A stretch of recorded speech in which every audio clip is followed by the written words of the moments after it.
Low cost automatic lift model मु श्रीकृष्ण पाड़ी आमे एठारे प्रस्तुत करछु एक डिवाइस जार नाम होची low cost automatically lift model. विकसित भारतर लक्ष्य होची एक एमिति देश गठन करबा जेउठी प्रत्येक नागरिक सुविधा सुरक्षा और सम्मान सुजोग पाई परिबो। एही लिफ्ट मॉडल सही स्वप्न को साकार करबा को एक छोट पदक्षेप।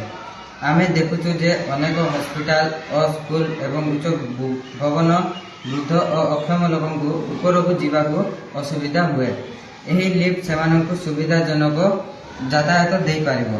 एही मॉडल रे गोटिए छोट मोटर और कूलिंग सिस्टम लागिछि।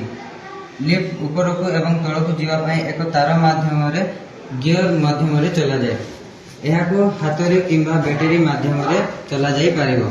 एठारे आमे पवन शक्ति व्यवहार करी किंबा सौर शक्ति माध्यम रे जहा जल संचय तथा परिवेश सुरक्षा दे पारिबो।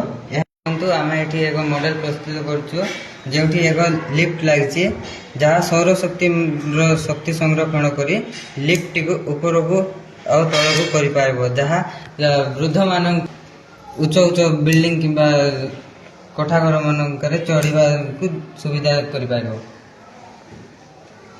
यह एक लो कॉस्ट मॉडल होइतिबारु ग्राम तथा स्कूल मानकरे व्यवहृत होई परिबो। एही लिफ्ट मॉडल एक छोट किंतु प्रायोगिक उद्भावन जहाँ भविष्य रे आम देश को अधिक विकसित एवं सुविधा संपूर्ण करि परिबो। धन्यवाद।